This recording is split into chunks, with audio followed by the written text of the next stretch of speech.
Week 1, we get a clash of the Titans. What's going on, people? Welcome back to The Reef with Jack Reefer, and I got another banger video for you guys today.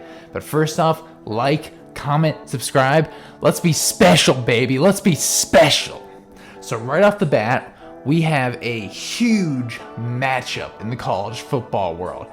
Every year in college football, there's a few games that define the season.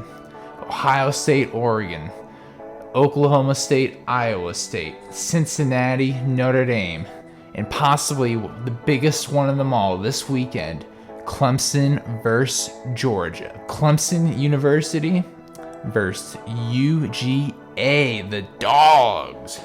This is going to be a great matchup, and both schools, honestly, are putting it all on the line, and I respect the heck out of it. Because personally, I don't think the loser of this game makes it into the playoffs. I really don't.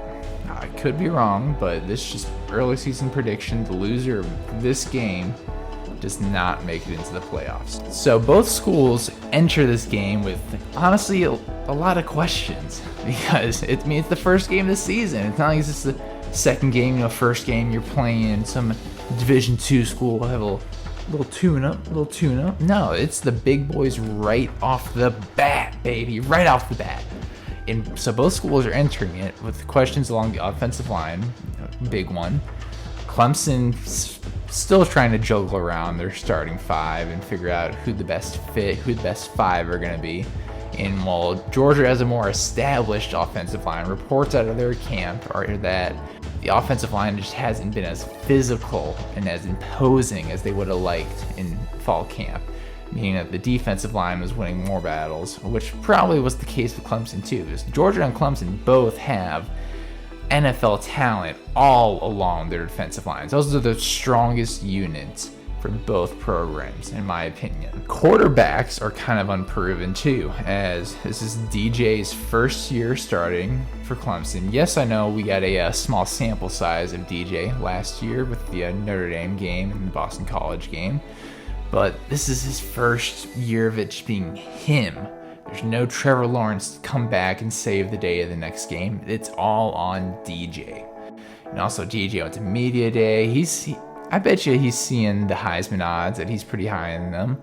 And he's getting all these NIL deals with Bojangles and Dr. Pepper. I mean, it's a lot of pressure. There's pressure on him. A year ago, there was no pressure because if he lost it, he's just a freshman. It's no big deal. It happens. But this year, he's got the money.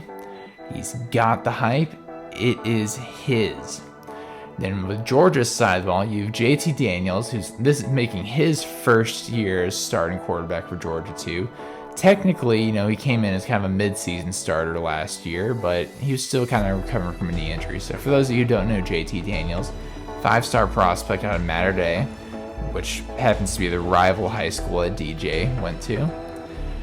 And so 5-star prospect out of Mater Dei, went to USC, played great as a freshman. First game of the season, sophomore year, busts his knee up, out for the year. Replacement Keenan Slovis comes in, lights it up, and he just decides that, hey, I need to transfer out of here because only one of us is going to be the starting quarterback. Ends up transferring to Georgia last year. Still isn't healthy enough from the knee injury to play right off the bat. So it kind of sits, misses the first half of the season, but then comes back the second half and plays pretty well. He played pretty well in that bowl game. So I think quarterback-wise, about even. Both programs are about even, and I think it's going to be exciting to watch those two dudes battle it out. So the receiving corps for Georgia is interesting, as they might be without their 3 top playmakers they thought they were going to have before coming into this game. I mean, maybe not so much with George Pickens, their star receiver, who unfortunately tore his ACL back in the spring and is not quite ready to come back yet. Super unfortunate. Another one, they had Eric Gilbert, who was a traditional tight end at LSU, transferred to Georgia this year and switching to wide receiver, and he was supposed to be a generational type talent. Absolute just stud in high school. The recruiting services loved him. Everybody thought he was going to be a generational talent. But, unfortunately, he's stepped away from the program and deals with some personal issues. Eric, I really hope that you get the help that you need and you're able to figure things out and return healthy. And then finally, you got Georgia's stud tight end, Darnell Washington, who unfortunately hurt his foot in fall camp, and there's still no clear definitive word whether he's going to play or not going to play. But even if he does play, he won't be playing at 100%, which is a shame. I was really excited to see the battles that he was going to present to the Clemson secondary and the challenge. I wanted to see Trent Simpson line up across from him and just blocking pass pro. I just wanted to see it all. I wanted to see Trent versus Darnell. I thought it was going to be an elite matchup of this game. So Clemson has the healthier receiving corps coming into this, as thankfully Justin Ross and all the other receivers that I made a previous video about saying how they were hurt, which they were. Not a good sign for the season or the long-term run of the season, but hey, they are all back for this game, and that is great. So I would give the advantage to Clemson just because the healthier receiving corps. Justin Ross is going to be an absolute animal. He's going to reintroduce himself to the college football world. So advantage Clemson for the receiving corps. Now for the running backs, Georgia's got two proven dudes that are studs in Zamir White and Cook, younger brother of Dalvin Cook, star running back of the Minnesota Vikings. And then Clemson had kind of three-headed beast right now with Lynn J. Dixon, who's my favorite to take the lead job, followed by Will Shipley and Kobe Pace. The order is to be determined, but I think that's the order that I just said is the order that they're going to be playing in the majority of the time. But overall, I'd give the advantage for the running backs to Georgia, considering that they have just more experience, more production. You know what you're getting now, those guys. Those guys are workhorses, and they're bad, man. I would not want to tackle those guys. I'm kind of happy I'm not out there having to make those tackles. Now for offensive line, questions on both sides of the offensive line for both teams. I would kind of call it stagnant. I'll touch back on the offensive line next. Defensively, defensive line stagnant too, but for a different reason. Both teams have NFL prospects all across their defensive lines. Like, those D lines are nasty and would give anybody in the country problems.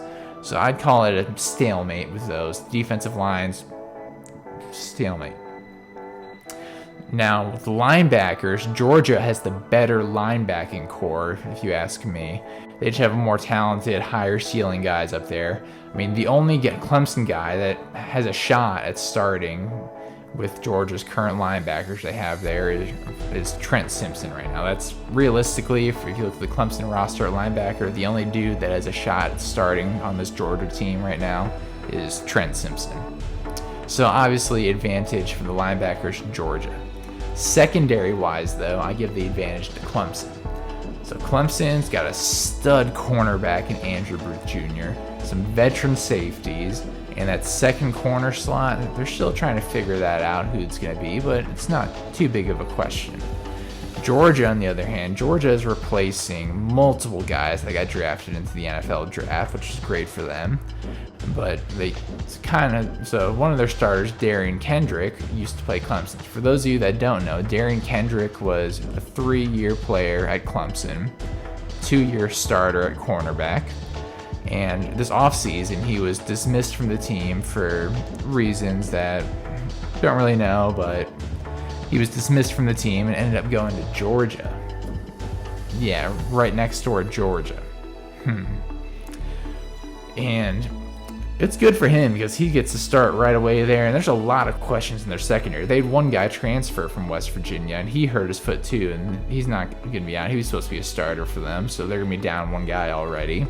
And also, interestingly enough, in the past 2 big games for Clemson, Ohio State and LSU, Darian Kendrick did not have good games. I mean, he kind of got cooked both times, to be honest with you. I don't know if it was a schematic issue, they were leaving him on an island, or if it was just he just didn't play well in the big games. I don't know. But what I do know is I'm sure the Clemson football staff has gone back and looked at that film and You know, they're going to figure out how they got beat, how Darian got beat before by LSU and Ohio State, and they're going to try and incorporate that into their route concepts for this.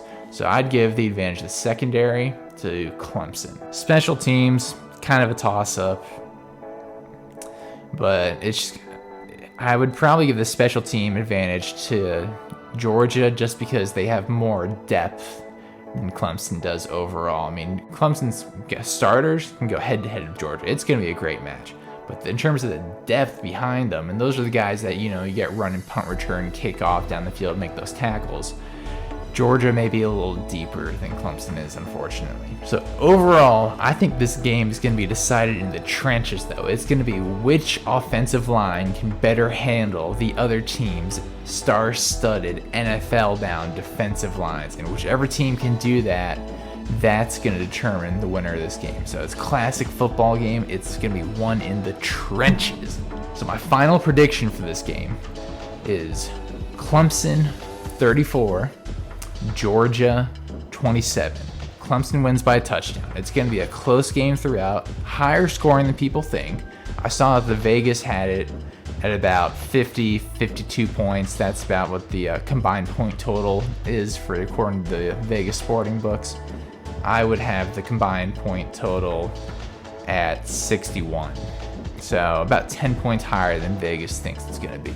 Another interesting thing and bold prediction that I'm going to make about this game is that Justin Ross is going to reintroduce himself. Allow me to reintroduce myself. My name is Justin Ross is going to come back and just absolutely dominate.